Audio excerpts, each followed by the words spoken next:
because they indicated that government or any other person cannot facilitate their king with a vehicle. The kingdom of Buganda, but I think probably they are looking at the two options, being given the cars, but there is also a big amount they are demanding from the central government of about 530 billion.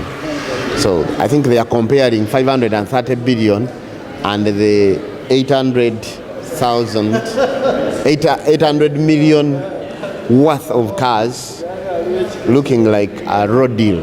So I think to me that looks like a road deal because Buganda is demanding a lot of money from the central government. Now you cannot bring them on the same table with other traditional institutions that don't demand anything from the central government. So Buganda feels cheated, I think. Endowooza obwakabaka bwali badde buche bwagala kyendowooza bye bintu obwakabaka bye bubanja gavumenti. Kyemmanyi obwakabaka bwa Buganda bubanja gavumenti biliyoni nga 5.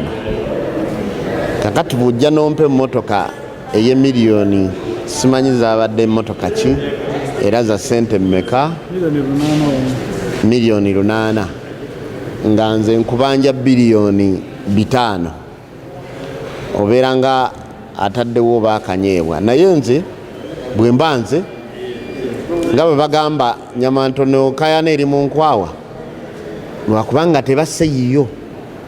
Waliwo oli agamba nga ente gye basse si yiyo, waliwo oli atta ente eyo n'akuwaako kahaafu. First of all, I know where the negatives come from. People with negative energy, one they will say, talk about the timing. Why are we giving them at this time towards the nomination of candidates for presidency and other positions? But you see, the president remains the president. He's the president of the Republic of Uganda. But also the kings are our kings. These are our cultural leaders from our cultural institutions, and they are the people who are best suited to mobilize the communities for development programs. So for me, whoever wants to give negative energy to this, let them do, because everybody has that right and freedom of expression. Express yourself. That is a good thing, fairness in our country. But as a person, I think these vehicles have come at a timely hour, at a time when the cultural institutions have been really struggling. You remember in the past that there was a ban on cultural institutions and their existence. But today they are back and most of them are limping. It will be very bad for any tribe that has a cultural leader to have a leader who is running on a bicycle, for instance. That will be really, it is like an insult. It will not be good for us to find a cultural leader riding in a prebo, and then another person, a subject in his community, is in a big car, a penkoni. I think that is not okay. And I have looked at the class of cars that they have given them. I think they are really fitting. Those are the kind of cars, so that we give that respect to them. After all, these are not politicians. They are not coming to compete with government. They are not competing with opposition. They are not competing with anybody. They are going to help us to mobilize people for development programs. It is the right thing. And I want to congratulate all the kings. These are our kings. Congratulations. Wama, that's what you needed to get. And you deserved it. And now we are happy. We should be there. And after that, we are now waiting to see what government is going to do about housing. All the cultural institutions need money, need funding for housing. A Kabaka, a king, a cultural leader deserve to stay in a big compound, well managed, with a huge house for a king. A king is associated normally with the good things. Why should they stay in a boys' quarters? It's not acceptable. I want to thank Buganda government, the king and all the Buganda leaders for such a good decision. When you look at Buganda, Buganda is capable of doing anything it wants. Kabaka, our king, is capable of achieving anything because everything in Buganda is his. He just says, I need that, and he gets that. So the problem of Buganda is not the cars that they have given to other kingdoms. Our problem is the things we demand from the central government. Our land, our money, we demand them for using our facilities and the rest. So let them give us our things, we shall provide our things for our king, the things he wants. Nga tumanyi tusooka okuyozaayoza Ssaabasajja n'Obuganda okusigala nga buyimiridde ku nnono ne ku bintu bye tukkiririzaamu mu mpisa mwe tukkiririza. Kabaka taweebwa kintu wano negaba amakulu asiima masiime n'agamba ago nga siimi. So okutaba nga bwendabya abakulembeze abalala n'abalala okugenda ekkola okulinda emmotoka. Ssaabasajja kye basazeewo ng'Obuganda kituufu kubanga tukimanyi bulungi nti Obuganda bulina obusobozi bungi. Ebizibu bya Buganda si mmotoka. Ebizibu bya Buganda tuwa bintu byaffe bye tubanja, kutuwa mataka gaffe, kutuwa ssente ze tubanja gavumenti y'owakati. N'olwekyo ekyo kikoleddwa twongera okukuba mu ngalo ng'Abaganda n'okwongera okwenyumiriza ku Bwakabaka bwaffe. There is a clan that is responsible for transporting the Kabaka, carrying the Kabaka, okukongojja. So it's a cultural matter. I hope our friends there will receive that in good faith. And I'm glad they know, because if you're a minister for culture, you must know the cultures of your people.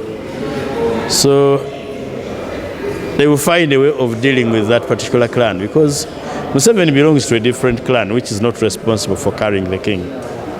So he cannot carry the king. Him being a Mutuba head will look for the head of the clan, visit the head of that clan that is responsible, and deliver the means of transport.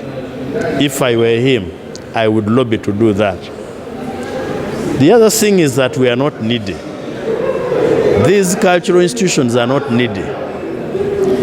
You are giving them means of transport simply because you have refused to empower their people to be rich and be able to contribute to the development of those institutions.